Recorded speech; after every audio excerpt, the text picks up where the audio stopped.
안녕하세요. 니체 자라투라니 이렇게 말했다. 오늘은 2부 17장 시인들에 대하여 진행하겠습니다. 주 내용은 니체가 시인들에 대해서 상당히 부정적 특징들에 대해서 비판하는 내용이라고 볼 수가 있는데요. 어, 특별하게 우리가 탐구해 볼 만한 내용은 없지만은 가볍게 한번 살펴볼 장이다 이렇게 생각이 듭니다. 한번 진행을 해보겠습니다. 그래서 시인들의 다양한 부정적 특징들 제가 이제는 몇 개 뽑아봤는데요. 예. 일단 시인들은 거짓말쟁이라고 하는 겁니다. 근데 왜 거짓말쟁이들이라고 하냐면은 아는 것이 별로 없는 사람들이라는 거예요. 배우는데도 서툴다. 아는 것이 별로 없고 어, 배움에 서툴다고 하는 것은 시인들이 주로 자신의 세계를 이해하고 해석하고 그것을 표현하는 시로 표현하는 주된 인간의 능력 중에서 주로 감성적 직관력을 많이 사용하잖아요. 직관력, 직관 또는 감성 뭐 이런 측면을 많이 사용하다 보니까 이걸 이 부분이 이제 특별히 이제 감성이 발달된 사람들이니까 이 사람들은 주로 지적 이렇게 어떤 지적인 사람들이 아니잖아요. 그러니까 진짜 철학가들처럼 이렇게 분석적이고 지적으로 접근하는 게 아니니까 이게 아는 게 별로 없을 수밖에 없죠. 철학자들에 비해서는. 그리고 배움에도 서툴다. 직관 감성을 위주로 쓰다 보니까. 그러니까 그걸 또 시로 이렇게 논리적인 우리가 논리학이라든가 뭐 이런 거를 이용을 해서 세밀하게 설명하는 게 아니고 어, 문장을 직관적으로 이렇게 던지면서 구성을 해 나가니까 그러니까 그 시를 읽는 사람들도 무슨 말을 하는지 모를 경우가 많잖아요. 그러니까 다의적 해석이 가능한 거죠. 이 사람이 이 시를 읽을 때는 이렇게 느끼고 저 사람이 그때 저렇게 느끼고 이렇게 그 시 자체에 쓴 사람의 의도와는 다르게 해석되는 경우도 많이 있을 수 있다 그런 얘기. 그러면은 결국에는 시인이 정말 뭘 말하려고 하는지 애매모호한 애매모호성이라고 하는 것들이 이제 두드러지게 나타나는 거기 때문에 그러니까 오류가 발생하는 거죠. 그러니까 자기 시인이 자신의 직관 감성이라는 영역 자체가 애매모호성이 많은데 그걸 또 애매모호하게 또 표현하는 문자적 구조로 언어적 구조로 표현하다 보니까 그 자신이 얘기하고자 하는 거와 어긋나는 방식으로 또 이해가 되면은 그것이 거짓말이 될 수밖에 없는 게 타인에게는 마치 거짓말 되는 거죠. 이렇게 트위스터라고 해서 트릭 교묘하게 이렇게 꾸며대 가지고 이렇게 상대방을 속이는 것과 같은 그러한 어떤 전달 과정에서의 오류가 많이 발생하는 거예요. 그래서 의도하든 의도하지 않든 거짓말쟁이라고 하는 거죠. 본질적으로 거짓말쟁이가 될 수밖에 없다. 그런 측면을 얘기를 하는 겁니다. 그냥 일반 논리적으로 이렇게 설명을 해도 잘 정확하게 전달이 안 되는데 그래도 시라는 형식을 통해서 감성적인 부분으로 직관력을 전달하는 것이 얼마나 어렵겠어요. 그러니까 거짓말쟁이들 중에 거짓말쟁이다. 뭐 이렇게 볼 수도 있겠습니다. 그 다음에 이 시인들은 자기도취, 허영심이 굉장히 강한 사람들이라는 거죠. 그러니까 자기의 감성, 직관에서 직접적으로 어떻게 보면은 감성으로 체험이 된 거잖아요. 감성이 발달되어서 체험된 것이 자기의 느낌으로 체험된 거잖아요. 그래서 느낌으로. 느낌으로 체험된 것이니까, 그러니까 그게 진실처럼 받아들일 수밖에 없는 거죠. 느낌이니까. 그렇잖아요. 이게 논리적으로 추론한 게 아니고 느낌이니까 그런 거라는 거죠. 그래, 그 느낌에 취하는 거죠. 그 자기 도취가 빠지는 거죠. 그리고 그것이 자기가 느낀 것이 자기가 느꼈으니까 이것이 지적으로 파악한 게 아니라 실제로 자기가 느꼈으니까 이것이 전부를 느낀 것 같이 그 감성이 그러한 어떤 감성적으로 느끼는 것들이 그 사람의 삶을 마치 증폭시켜주는 그런 특성이 있다 보니까 자기한테는 굉장히 엄청난 것을 자기가 느낀 것처럼 아는 것처럼 느껴진다는 그런 것들이 이제 이렇게 시로 표현하다 보면 마치 대단한 것을 성취한 것 같이 이렇게 이제 허영심에 차서 차게 된다는 게 자연적으로. 그래서 자기도취 허영심이 강하고, 그리고 자기를 화려하게 꾸며대는 그 시로서 그런 거를 아주 화려하게 이제 또 자기가 감성적으로 느낌으로 체험한 것들을 쓰게 되니까 그것을 화려하게 또 언어로 표현한다. 그래서 꾸며댄다. 공작새다. 실제로 날지는 못하면서 자기 외부에 화려하게 그 자기 깃털로 오색 찬란한 빛을 깃털을 활짝 피면서 타인한테 이제 보인다 그런 얘기. 순수하지 못하다라고 하는, 그러니까 이와 같은 오류, 허영, 자기 도취 속에서 이것이 진행되다 보니까 사실은 이 안에는 자기가 의도하든 의도하지 않든 어떤 독성들이 이렇게 독들이 내재가 돼 있다고 하는 거죠. 그래서 그 순수한 그것이 아니고 불순수한 독들이 섞여 들어간다는 거죠. 이게 독이 있다는 거죠. 독이든 포도주다. 포도주 같다는, 그러니까 순수한 포도주가 아니고 독이든 포도주와 같이 이렇게 그 시인들은 이러한 어떤 순수하지 않으면서 독이든 포도주와 같은 존재들이다 이런 얘기를 하는. 그 다음에 시인들의 시라고 하는 것은 뭐 많은 분들이 아시다시피 피상적이고 얕은 바다다 그런, 아주 얕다 그런 얘기죠. 피상적이다라는, 얕은 바다다 그렇게. 그렇죠. 아는 것이 별로 없으니까 얕죠. 그러니까 얕을 수밖에 없어요. 그 다음에 관능적 쾌락과 약간의 권태, 이렇게 시를 쓰다 보면 자기의 그 쾌락, 그러니까 뭐라 그래, 그것이 우리가 나라시즘 같은 거죠. 나라시즘 같은 어떤 그런 자기애라든가 이런 거에 이제 잘 빠지죠, 시인들이. 그리고 그런 것들이 그냥 늘 일상적이다 보니까 약간의 권태, 그런 거에 권태를 느끼는 것 같은 그런 상태라는, 거기에서 이 시인들의 사색이 성취한 정도 수준이 관능적 쾌락과 약간의 권태와 같은 그 특징을 가지고 있다. 약간의 권태를 가진 특징을 가지고 있다. 그런. 그리고 시인들은 어중이 떠중이들이 많다는 거죠. 그러니까 순수하지 못하니까 어중이 떠중이들이 많다는.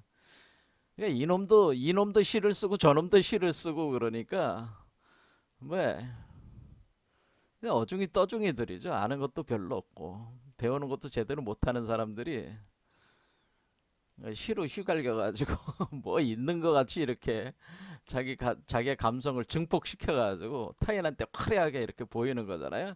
그러니까 자기를 속이는 거죠. 자신의 진실한 모습을 그러니까 속이게 되고, 근데 과장하게 되니까, 그러니까 이런 어중이 떠중이들, 그러니까 자기 허영심에 사로잡힌 자들이 이렇게 하는 어중이 떠중이 같은 자들이 많다 그러는. 그러니까 이게 또 시는 또 이렇게 남한테 이렇게 그렇게 자기를 과장시켜가지고 감성을 과장시켜서 이렇게 표현하다 보니까 타인이 보는 게 중요해. 그래서 대중영합적이다라고는, 기본적으로 대중영합적이다. 그래서 여기서 표현은 이제는 무소의 뿔처럼 홀로 가라 이렇게 하는, 그 무소의 뿔, 물소 상태일지라도 대중영합적이다라는 표현을 합니다. 그러니까 이렇게 시인들 중에서도 자신이 홀로 고독하게 자신의 길을 가려고 하는 자들조차도 그 내면 깊이 파고 들어가 보면 이 사람들도 결국 허영심에 차 있고 자기 도취에 차 있는, 그래서 그것을 남한테 이렇게 과시하고 싶은 그 과장해서 자신을 과시하고 싶은 그 욕망에 그 끌려가고 있기 때문에 사실은 그 대중영합적인 존재들이다라고 하는, 이런 부분들에 대해 이런 식으로 이제는 그 니체가 이제 비판들을 하는 거예요. 그런데 여기서 뭐냐면은 짜라수트라도 뭐냐면 짜라수트라 자신도 시인이다라고 이제 얘기를 또 하는 겁니다. 자신도 시인이다, 나도 시인이다라고 얘기하는 겁니다. 그러니까 시인들을 비판하면서 정작 자신도 시인이다라고 얘기를 하는 거예요.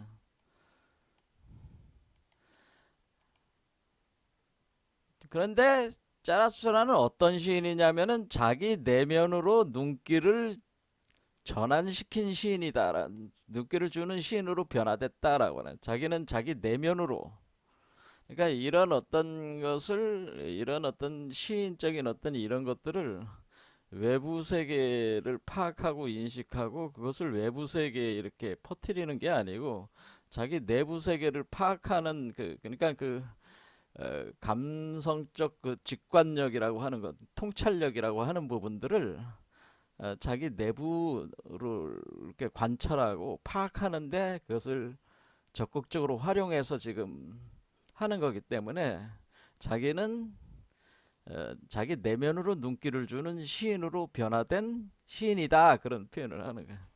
그래서 시인들, 그러니까 이 시인들은 그러니까 어떻게 해야 된다는 거예요? 짜라수트라처럼 자기 내면으로 눈길을 주는 시인으로 변화해야 된다고 하는 거죠. 이렇게 시인으로 변화할 때 어, 생산적인, 그렇죠, 좀 더 생산적이고, 그러니까 유버맨시를 수태분만할 수가 있다니, 얘를 수태분만은 하는 어떤 그런 능력을 발휘할 수 있다는 거예요. 그러니까 니체가 얘기하는 건 시인들의 이런 어떤 것들을 완전히 부정하는 게 아니고 자신도 역시 시인이지만은 그 이런 특성들을 외부로 향해 가지고 이렇게 하다 보니까 이렇게 부정적인 얘기들을 되는 거니까 자기 내면으로 이렇게 전환을 시키면 이런 것들이 다 뒤집어지는 거죠. 뒤집어 전도되면서 이버맨시를 수태분만하는 역량을 시인이 가질 수가 있다. 그런 식으로 이제 결론을 내리는 겁니다. 그러니까 뭐 특별하게 이 내용이 특별한 내용이 있는 건 아니에요. 읽어보면은.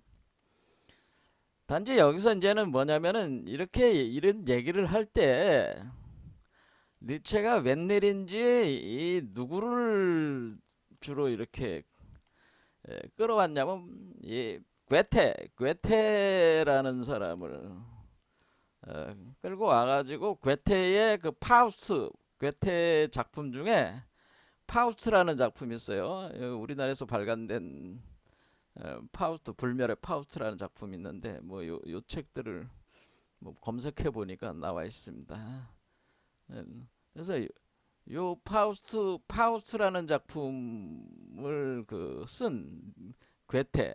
근데 이 파우스트라는 작품의 거의 마지막 부분에 시가 한 구절 나오는데 그 시 한 구절을 뽑아가지고 그거를 가지고 이게 활용하면서, 그러니까 괴테와 자신을 상당히 그 비교한다는 거죠. 그러니까 괴테와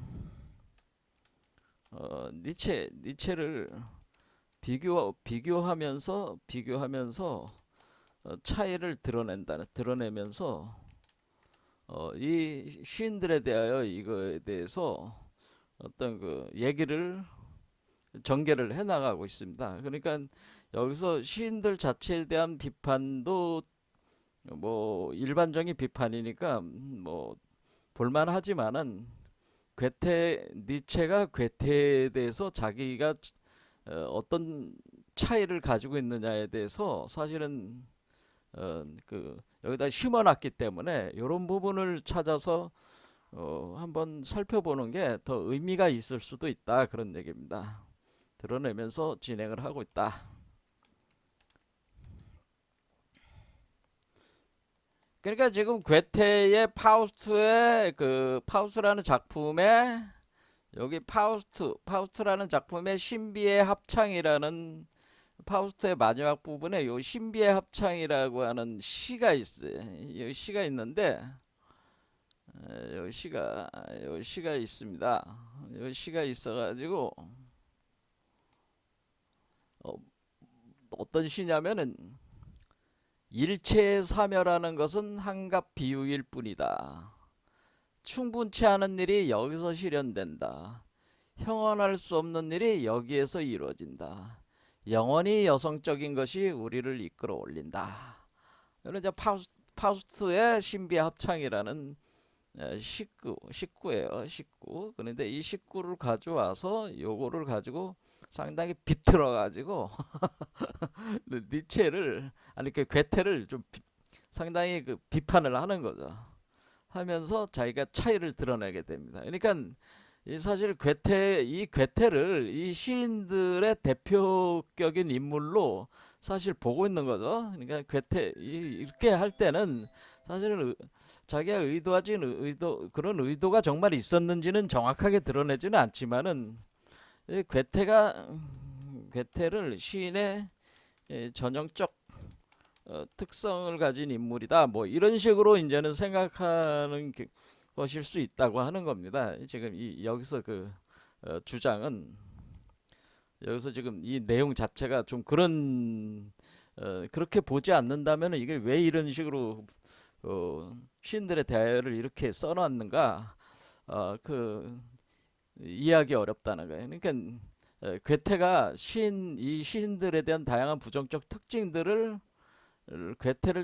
괴테라는 인물을 통해 가지고 이 인물이 시인들을 대표하는 그 전형적 이런 부정적 특징을 가진 그런 존재로 인식을 해서 괴테를 끌고 들어온 것이냐? 그것은 알 수가 없지만은 그렇게 봐야지 이게 풀 수 있는데 사실 괴테는 그런 인물은 아니거든요. 우리가 보통 알고 있는 괴테는 그래서 그런 부분이 참 애매모호한 측면은 있습니다. 괴테 그러면 저도 젊은 시절에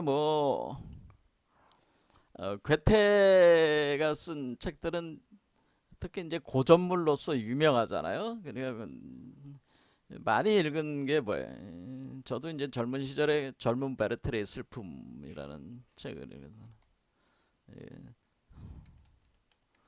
베르테르의 슬픔이라는 책이 유명한 책이잖아요. 그 다음에 파우스트. 저도 이 책 두 권을 읽었지만은 젊은 베르테르 뭐 다 까먹었죠. 뭐 젊은 시절에 읽고 20 몇 년 동안을 또 책 한 권 안 읽었으니까 이제 뭐 이 내용을 다 까먹었죠. 까먹었어요. 그래서 다시 강의를 하려고 다시 살펴봤습니다. 잠깐 살펴봤습니다. 그러니까 책을 직접 사서 읽어본 건 아니고 이거 젊은 시절에 읽었으니까. 근데 모르겠어요. 다 까먹었어요. 근데 젊은 베르테르의 슬픔을 제가 그때 감성이 약간 그때 어떤 느낌이었던가 좀 느껴지는 게 있어요. 그때 이 젊은 베르테르의 슬픔을 읽고 이 젊은이들이 자살을 많이 했어요. 많이 했대. 당시에 독일 젊은 친구들도 이 자살을 많이 했대. 청년들이 자살률이 급증했다. 급증. 유명해. 그래서 젊은 베르테르 슬픔이 유명하지. 그러니까 젊은 베르테르의 슬픔은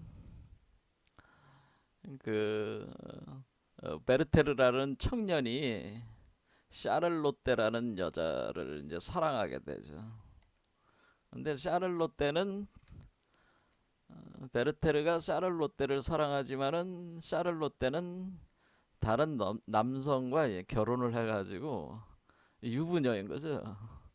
근데 젊은 베르테르가 이 샤를로테를 너무나 사랑을 했지만은 샤를로테는 자기가 유부녀인데 받아들일 수가 없잖아요. 거절을 당하는 거지.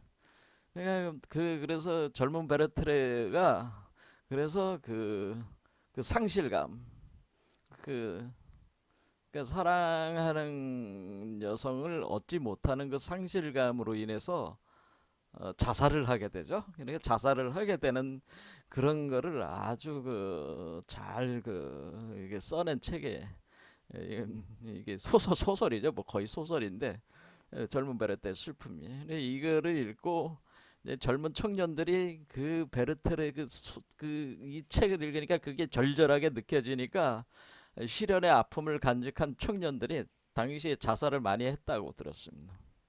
어, 독일에서. 근데 한국에서 이렇게 번역된 책도 이렇게 읽어보면은 상당히 그 우울한, 그렇죠. 그래서 사랑하는 그 연인을 그 사랑을 얻지 못하는 것에 대한, 채우지 못하는 것에 대한 그 좌절감과 절망감들이 아주 그냥 절절하게 느껴지거든요. 이 책을 읽으면은 그런 것이 있습니다. 젊은 베르테르 아주 유명한 책이 되죠. 이게. 그래서 베르테르가 사랑했던 여자가 샤를롯테인데, 롯데 어디서 많이 들어보지 않았어요? 롯데리아. 그러니까 이제 뭐 롯데백화점, 뭐 롯데그룹을 세운 사람이 어, 신씨 가문인가 그렇잖아요. 근데 일본에서 시작했잖아요. 롯데그룹의 이름을 롯데그룹 이름을 지을 때 그 회장이 이 롯데의 요 이름을 가져다가 롯데그룹을 세운 거죠. 그러니까 이 양반도 젊은 베르테의 슬픔에 상당히 많은 깊은 인상을 받았던 것 같아요. 요 롯데그룹 회장이. 그러니까 노인네죠. 돌아가셨죠, 이미. 돌아가신 걸로 제가 알고 있는데 지금 2세들끼리 서로 재산 가지고 뭐 일본 롯데, 한국 롯데 뭐 이렇게 재산 분쟁도 있고 막 그랬던 걸로 알고 있는데 그런 거죠. 그 롯데그룹 있습니다. 그 롯데가 거의 여기서 온 겁니다. 롯데 여기서 온 겁니다. 그런데 이제는 니체는 괴테를 존경했습니다. 그러니까 지금 괴테가 1749년에서 괴테 요한 볼프강 폰 괴테 1749년에서 1832년 사이니까 지금 괴테가 죽은 이후에 니체가 태어난 거잖아요. 그렇죠? 1844년이니까 니체는 그랬을 때 그러니까 자기 선배나 마찬가지죠. 근데 괴테가 상당히 많은 사람들한테 사상적으로 영향을 줬습니다. 굉장히 엄청난 인물이죠. 세계적 인물이고 바이마르 대공국의 재상직도 지냈다라고는, 그러니까 정치적으로도 상당히 활동도 했습니다. 근데 니체가 괴테를 평가할 때 괴테를 뭐라고 그랬냐면 괴테는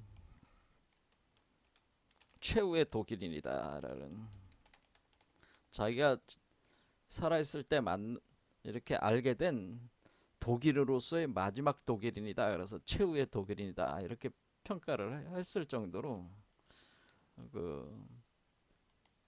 괴테에 대해서 굉장히 높이 평가를 했어요. 그래서 니체도 영향을 상당히 받은 거죠. 받았다고 볼 수가 있습니다.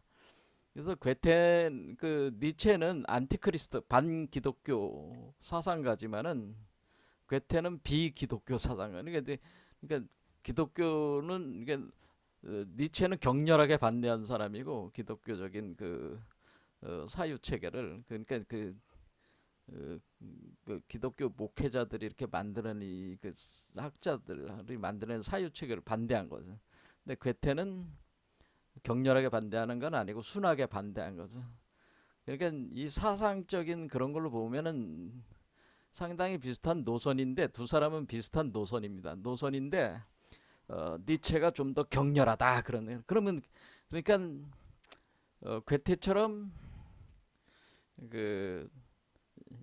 나름대로 이렇게 유한 스타일과 좀 니체처럼 격렬한 스타일 간의 차이라고 이렇게 볼 수 있어요. 그런 차이를 드러낸다고 하는 거예요. 드러냈다고 하는 거죠. 여기 지금 시인들의 대화 여기에. 그래서 그 괴테의 철학을 가장 잘 담고 있는 그 저서가 파우스트라는 작품이에요. 불멸의 파우스트.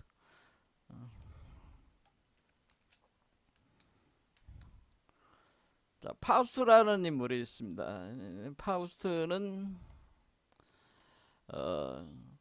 그 독일에서 이제는 그 설화가 있어요. 그러니까 파우스트는 어떻게 알려져 있냐면은 악마에게 영혼을 팔고 기괴한 행동들을 하다. 행동들을 기괴하게 살다가 이제 귀한 행동들을 하다가 이제 사라진 인물이다. 이렇게 이제는 독일에서도 이게 이렇게 이제 알려진 거죠. 이렇게 설화 형식으로 알려진 거죠. 그런데 이 파우스트가 어떤 사람, 여기 괴테는 어떤 식으로 이제는 파우스트를 이제 바라보게 되냐면은 파우스트는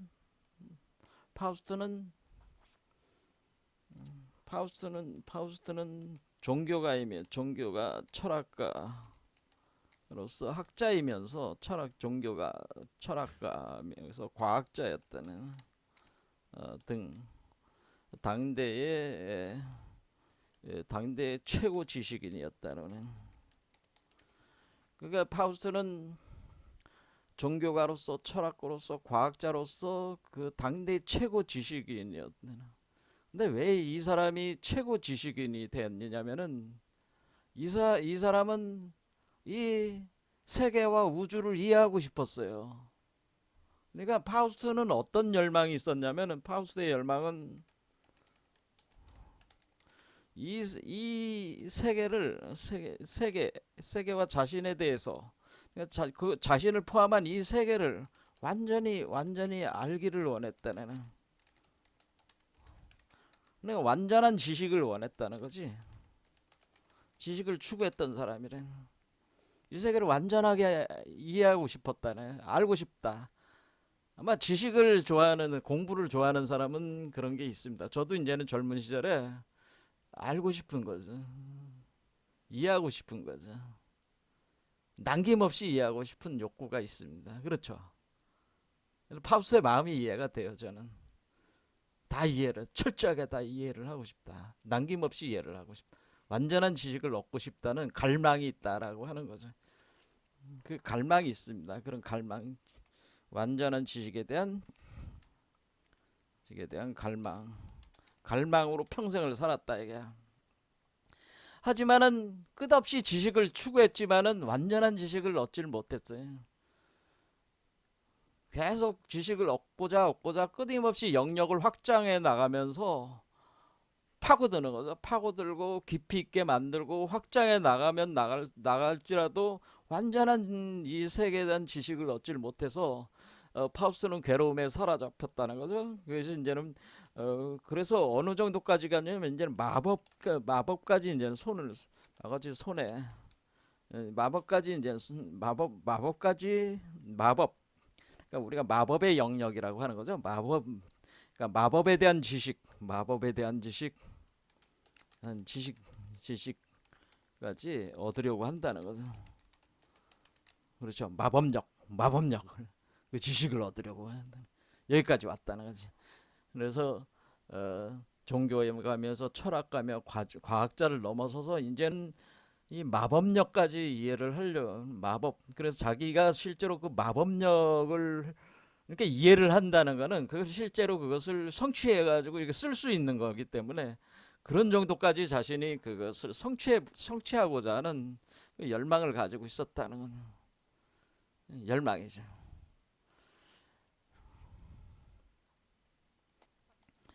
그래서 뭐냐면은 이런 상태 파우스가 있을 때 그 하나님과 악마 메피스토 펠레스 간의 그 대화가 있습니다. 그래서 악마 그래서 신과 메피스토펠레스 간의 그 이제는 대화가 이제 나오는데, 그 신은 파우스트의 이런 열정, 그 완전한 지식에 대한 갈망, 이것을 끊임없이 그것을 파고들고 추구하는 파우스트를 굉장히 순수한 인간으로서 그런 순수 열정에 대해서 굉장히 높이 평가를 하면서 어, 그 파우스트가 예, 그런 어떤 그 이런 사람은 결코 어떤 그 어, 자기의 삶에 있어서 실수는 할 수 있을지라도 결국에는 바른 길을 선택하게 돼 있다고 하는 그런 주장을 하는 거죠. 그런데 메피스토펠레스는 그 신이 그렇게 생각하는 것이 틀렸다는 걸 내가 파우스트를 내가 그런 부분 지금 얘기한 그런 부분들을 공략을 해가지고 자기가 파우스트를 자기 손아귀에 눕는 거를, 그러니까 메피스토펠레스의 손아귀에 눕는 거로 자기가 그것을 보여주겠다고 한 거죠. 그러면서 이제는 이제 신과 악마 간의 그 대결이 이제는 파우스트를 대상으로 해가지고 이제 진행을 하는 거죠. 그래서 메피스토펠레스가 그러니까 여기 그러니까 요 그림이 요게 이렇게 있는 거죠.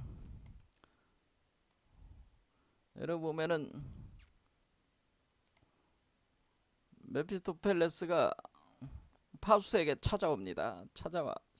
근데 이때 파우스트는 상당히 그 마법에 대한 지식까지 얻으려는 그 열망 속에 있었잖아요. 그래서 파우스트가 그런 열망 속에 있을 때 메피스토펠레스가 이제 유혹을 하는 거죠. 너에게 이 세상을 이제는, 그러니까 너가 지금 그 이 세계에 대해서 완전한 지식을 얻고자 하는 것이 아니냐 이러거든.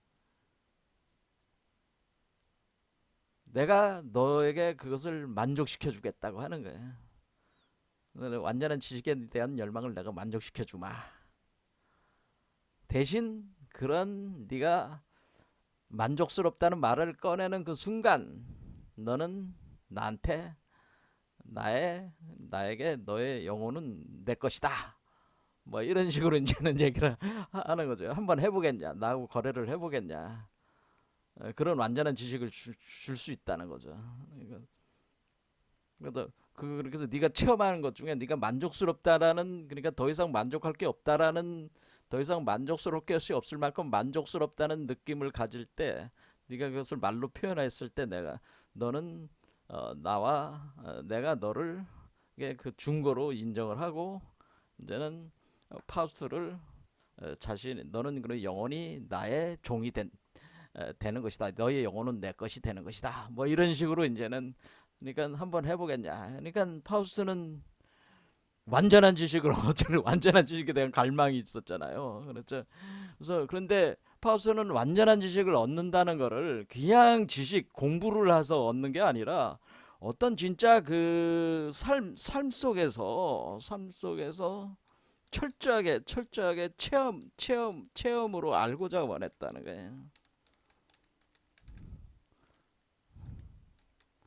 그러니까 이렇게 단순히 이렇게 지식으로 이렇게 하는 게 아니라 철저한 삶 속에서 철저한 체험으로 자신을 알고자 원했어. 그러니까 행동가죠, 행동. 단순한 지식이 아니고 그 행위 속에서 그 자신의 완전성을 확인하고 싶었다는 거예요. 자기의 완전성, 그런 갈망을 체현하고 싶었다고 하는 겁니다. 그래서 메스토펠레스는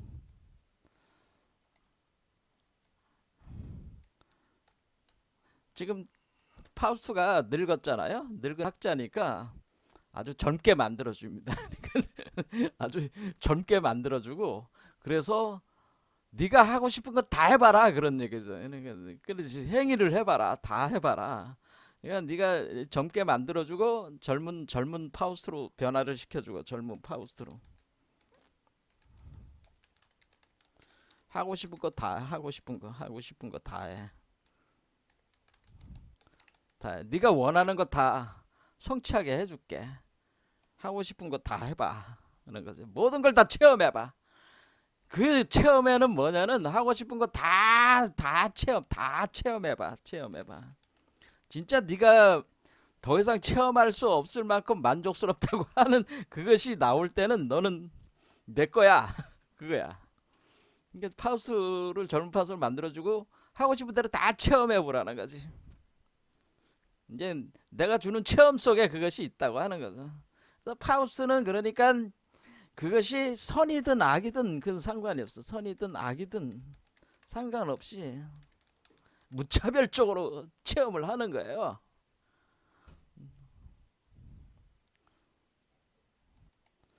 그래서 이제 일부에 이제 들어가서 뭐를 하냐면은 일부에 이제 젊은 파우스가 됐잖아요. 그러니까 아주 아름다운 여자를 그랜테인이라는 여성이 있었는데 그랜테인이라는 아주 순결한 여성을 어, 유혹을 합니다. 근데 그랜테인은 파우스를 사랑했어요. 하지만은 파우스는 그냥 그랜테인을 성적 욕망의 대상으로 생각을 한 거죠. 그래서 그랜테인을 강간을 해가지고 아이를 임신시키는 게 그랜테인은 파우스를 사랑했는데 그렇다는 거죠. 그리고 그랜테인의 어머니와 그랜테인의 오빠도 죽여버려. 파우스가 잔인하게. 그러니까 자기 충동이 일어나는 대로 막 하는 거죠. 그냥 성적 욕망이 일어나면 하고 살인에 대한 충동이 일어나면 살인해버리고 이런 식으로 과감하게 가는 거죠. 뭐든 그게. 그러니까 그랜텐이 그 임신했잖아 처녀가. 그러니까 사람들이 그 임신해서 애를 낳았으니까 사람들이 그 인정을 안 해주잖아요. 그러니까 그랜텐은 그 미쳤어요. 미쳐가지고 미친 여자가 된 거지. 정신적으로 분열이 일어난 거지. 일어나가지고 자기가 그 출산한 아이를 물에다가 던져서 빠뜨려 죽이고 자기도 자살을 해버리는. 자살을 하는 건 아니고 물에다 이제 빠뜨려 죽이니까 그랬더니 잡아다가 이제는 형량의 이슬로 이제 사라지게 되는 거죠. 이제는 사형에 처하게 되는 거죠. 이제 그런 거래요. 일부에서 이제 그런 내용이 나오는 거죠.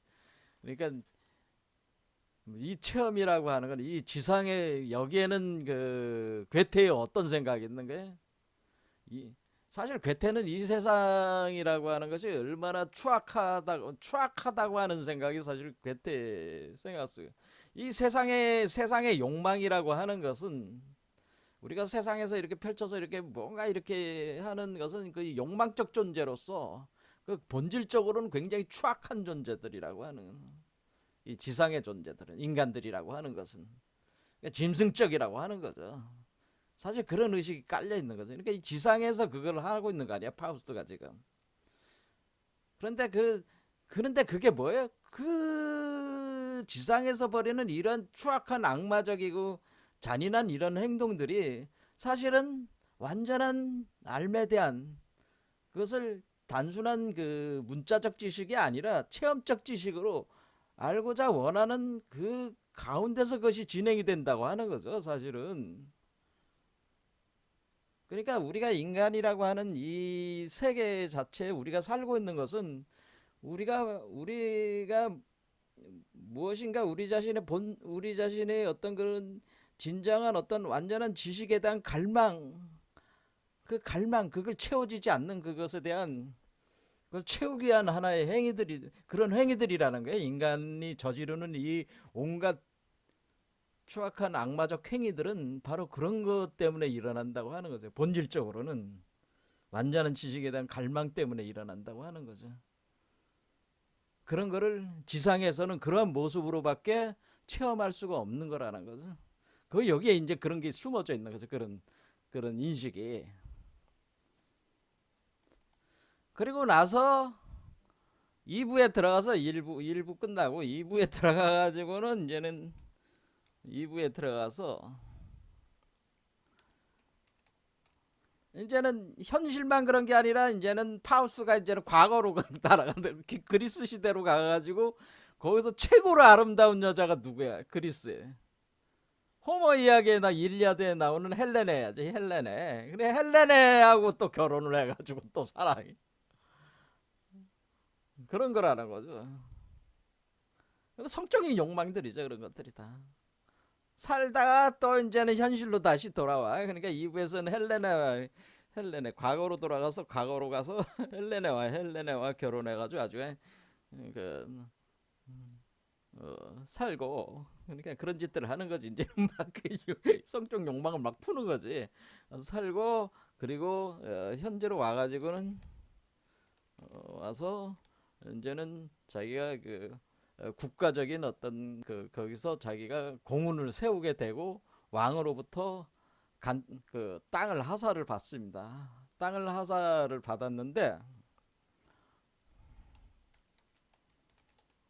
현재로 와서 그 이제 국가에 그 뭐야 그 공헌을 하고 그 대가로 왕으로부터 간척지를 하사받은 그러니까 땅을 하사받은 거죠. 하사받았는데 그 땅을 이용해서 자기가 이제 부동산 개발업자가 되려는지 뭐 그거 가지고 뭐 이렇게 거기다가 뭐를 해보려는데 거기에 이제 노인 부부가 사는데 그 부부가 그 알박기가 그 집이 거기 알박기가 돼 있는지 그 안 나가고 있으니까 땅을 개발을 못 하는 거야.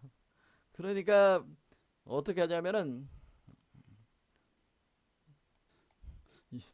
요즘으로 따지면 개발 사업자가 된 거지. 자기가 땅을 저기 했는데 하사 받았는데 그렇지. 거기에 그 알박기 이미 살고 있는 사람이 있어. 그 노부부가 그 언덕에 살고 있으니까 이 개발을 못 하니까 이제 열불이 터져가지고 뭐 깡패놈들을 보냈든지 보내가지고 야 불질러 버리네. 불질러가지고 노부부를 죽여버려. 또 불태워가지고 그 집안에 있는데 불태워서 죽이네. 그러면서 그 불이 활활 타는 거를 이제 보는 거야. 바라보는 거야. 파우스트가 하면서 얼마나 잔인해. 그렇죠. 자기가 하고 싶은 건 다 하고 있잖아 지금. 그렇죠. 막 지르는 대로 막 지르는 거 아니야. 욕망이 가는 대로 막 그냥 싸질러 대는 거 아니야. 욕망을 하고 싶은 대로. 그지? 그런데 그 죄 때문에 바로 파우스는 거기서 눈이 멀게 됩니다. 눈이 멀어요. 그래서 이렇게 해서 노부부를 불태워 죽였을 때 죽일 때 이제 눈이 먼다는 건 눈이 멀었어.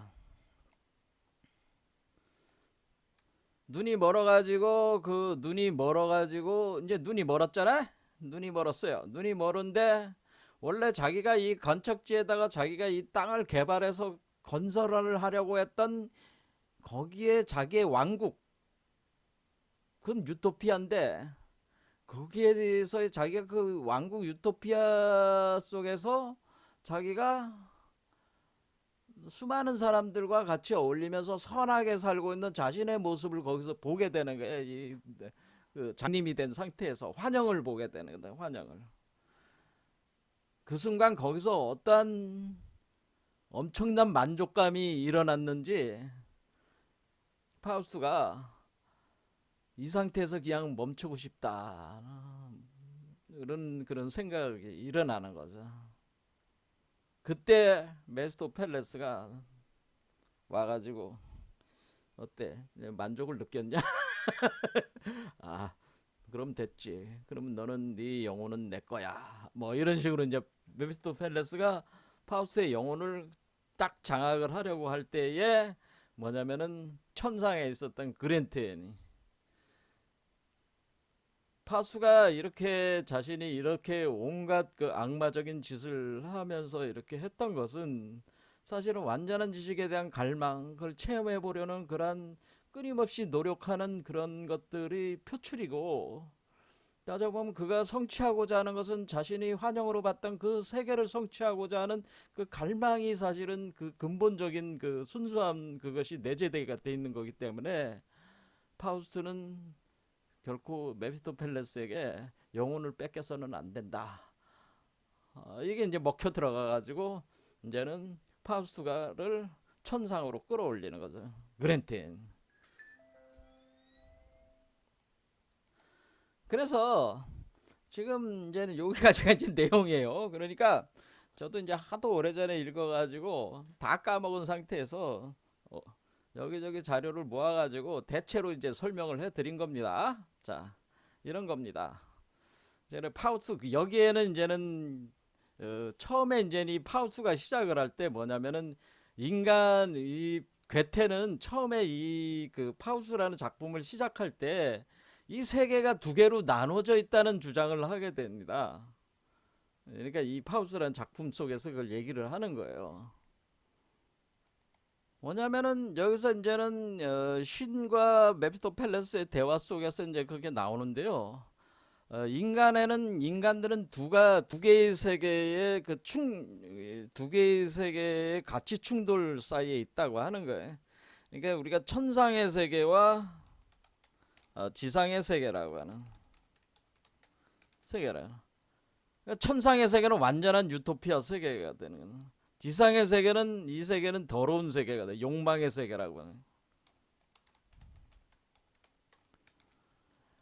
그러니까 괴테가 파우스트를 쓸 때 괴테의 기본적인 거는 이 신의 세계라고 하는 이 천상의 세계와 욕망의 세계라고 하는 그 지상의 세계, 인간 욕망의 세계라고 하는 그 지상의 세계를 둘로 나누는 그 이원론적 사유를 전개를 했다고 하는 거죠. 괴테 자신이. 그렇죠? 괴테 자신이 그걸 있는 거예요. 그러니까 괴테의 사유는 기본적으로 이원론적이라고 하는 것을 알 수 있어요. 괴테의 사유는 지상을 버리고 지상을 버리고 천상으로 상승해야 된다 하는 것이 괴테의 기본 사유야. 그러니까 이 지상은 더러운 인간의 욕망의 세계고 천상은 완전한 이상적인 이데아의 세계니까 우리는 거기로 상승해야 된다라고 하는, 이게 괴테의 생각이에요. 이게 드러나는 거죠. 그러니까 지금 파우스가 지금 지상의 세계에서 이 악마적 세계, 이게 바로 지상의 욕망의 세계, 이게 메피스토 펠레스의 세계가 되는 거잖아요. 세계, 이게 악마의 세계라는 거잖아요. 그래서 악마의 세계에서 파우스가 만족을 하게 되면은 악마의 그 소유물이 된다라는 표현이잖아요, 사실은. 그렇죠. 그래서 메피스토가 지배하는 지상의 세계, 악마의 세계에서 메소펠레스는 완전한 만족을 충족시켜 주려고 하는 거죠. 그러면은 그 악마적 세계에서 충족시켜 주는 건 뭐야? 악마적 행위들로 그걸 충족을 하고 한다는 거지. 그렇죠? 온갖 그 부정적이고 악마적인 짓을 하잖아요. 그러니까 자기를 사랑했던 그 순수한 여성을 강간시키고 임신시키고 그것에 반발하는 그랜텐의 어머니를 죽이고 오빠도 결투를 해서 죽여버리고 그 여자가 미쳐가지고 물에 던져서 애를 죽이니 그 처형을 당할 때 뭐 아무런 어떤 양심의 가책을 느끼지 않는데 뭐 말라 하고 싶은 대로 다 하는 거지. 그러니까 자기가 그냥 막 싸지르고 싶은 대로 다 싸지르는 거야, 욕망을. 이게 악마의 세계 인간의 모습이지. 이걸 얘기를 파우스를 하려는 거잖아요. 이게 지금 이 저서에서 괴테가 하는 거는. 그런데 여기서 괴테가 파우스를 통해서 보여주려고 했던 거는 뭐예요? 바로 비록 그렇게 그 인간이라고 하는 존재가 그렇게 악마적인 삶을 살고 있지만은 그 악마적인 삶을 우리가 체험을 하고 있는 체험을 하고 있는 이유는 뭐냐면은 그 악마적 체험을 통해서 사실은 완전한 지식, 완전한 세계에 대한 갈망이 그 안에 완전한 세계를 구현하려고 하는 그런 열정이 있다고 하는 거죠. 그러니까 우리가 이 얘기는 다른 말해서 천상의 완전한 세계에 대한, 그러니까 완전한 지식을 가진 완전한 세계에 대한 그 갈망 때문에 뭐야? 이렇게 이 지상의 세계에서 악마적 행위를 한다는 거지. 거기에 그 파우스트는 철저하게 그걸 했다는 거지. 파우스트는. 근데 완전한 세계에 대한 갈망은 완전한 세계에 대한 지식이라는, 완전한 지식 또는 그 지식을 단순한 지식이 아니고 체험을 동반한 지식이라고 그래. 체험이 확실하게 동반한 완전한 지식을, 그러니까 완전한 지식을 완전한 체험이 되면 그게 천상의 완전한 세계지. 이것 자체가. 그렇죠. 완전한 지식으로 체험되는 그 세계는 완전한 세계고 그게 천상의 세계이기 때문에, 그러니까 그것에 대한 갈망 때문에 우리가 그 완전한 지식을 얻으려고 하는 그 과정 속에서 우리가 지상의 세계에서 악마적 행위를 하고 있는 것이다라고 하는, 그러니까 악마적 행위들을 이렇게 하는 걸 통해서 우리가 지식을 획득해 나가고 있는 것이다라는. 그래서 그런 것을 통해서 우리가 천상의 세계에 대한 충동을 더 강하게 만들어 가지고 우리를 상승시키는 상승시키는 하나의 힘이 된다는 거죠. 이게 역으로. 그러니까 여기서 파우스가 이러한 어떤 근본적으로 인간의 어떤 그런 내재되어 있는 이런 본성, 완전한 지식으로 체험해서 완전한 세계를 구현하려는 이런 열정을 가지고 자기가 그 어떤 나쁜 짓도 막 이렇게 할지라도 이것을 버리지 않고 꾸준하게 이것을 추구하는 이러한 마음이 있었기 때문에 천상의 세계에 들어갈 수 있다는, 그것이 이제 파우스적인 이 괴테의 그런 사유라는 거예요. 그런데 괴테는 이 사유는 뭐예요? 신의 세계는 위에 있고 땅의 세계는 아래에 있고 밑에 세계에서 이렇게 체험을 해가지고 상승한다라는 게 있는 거고, 거기에는 반드시 괴테의 사유에는 그 영원한 여성적인 것, 영원히 여성적인 것. 여기서는 이제 그랜트엔으로 이제 나오는 거죠.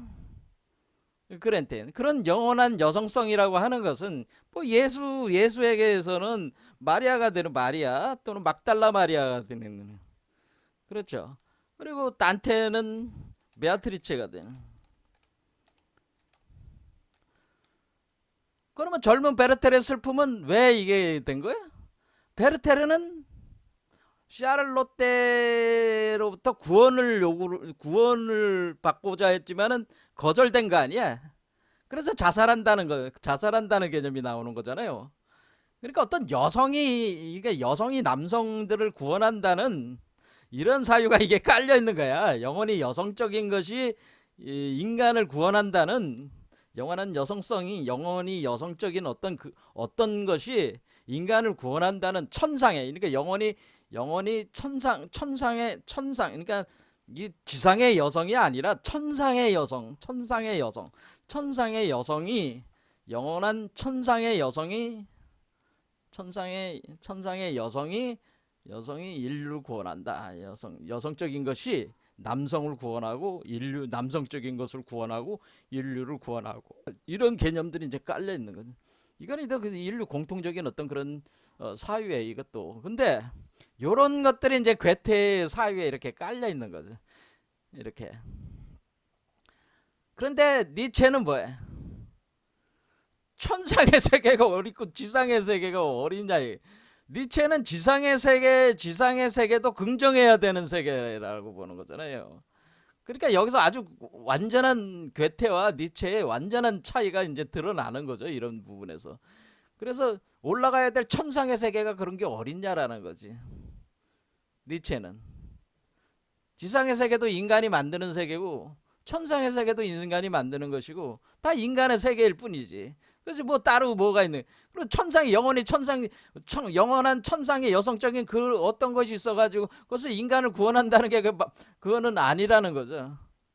그러니까 우리가 그런 것이 왜 그렇게 말이 나오는가 이해는 할 수 있지만은 니체의 입장에 볼 때는 이와 같은 기본적으로 이원론적이잖아요. 이원론. 니체의 사유는 이원론적이라고 하는 이런 것을 강하게 이제는 비판을 하는 거란 말이에요. 그러니까 여기서 지금 얘기하는 시인들도 이런, 사실은 시인들도 어떤 게 이런 괴테가 대변한 대변하는 시인들도 이런 특성을 가지고 있다고 하는, 이런 특성들을 가지고 있어가지고 그 자신들이 쓰는 시 안에서 뭐야, 이런 그 이원론적인 개념을 가지고 뭔가 그 자신의 감성적으로 그 자신의 어떤 완성 체험된, 자기네 감성적으로 체험되는 그 세계에 있어서의 어떤 그 완전한 세계에 대한 그 이상을 그 시로 이렇게 표현해내고 있다고 하는 거죠. 그러니까 이런 것을 이제 괴테를 통해서 이렇게 보여준다. 그 대변을 해가지고 이렇게 이 시를, 그러니까 여기서 보면 일체이사묘라는 것은 한나 비율 뿐이다. 충분치 않은 일이 여기서 실현된다. 형언할 수 없는 일이 여기에서 이루어진다. 영원히 여성적인 것이 우리 일거는. 요 시를 여기에서 이제 간혹 탁탁 넣으면서 이게 이걸 한마디로 비틀어 버리면서 니체가 사실 설명을 하고 있습니다. 그래서 요거를 이제는 시인들에 대한 다음 강의에서 다 처음부터 끝까지 그냥 쫙 읽어보면은, 이제 오늘 이제 기본 지식은 얻었으니까 기본 지식을 이제 놓은 거니까 다음 시간에 한번 쭉 읽어보면서 마무리 짓도록 하도록 하고요. 오늘은 그러니까 괴테, 파우스트 요 내용에 대해서 오늘 설명을 한 겁니다. 그리고 시인들에 대해서 어떻게 비판적이었는가, 그 부정적 특성들에 대해서 말씀을 드린 거죠. 자, 다음 시간엔 직접 다 읽어보겠습니다. 오늘 여기까지 하겠습니다. 감사합니다.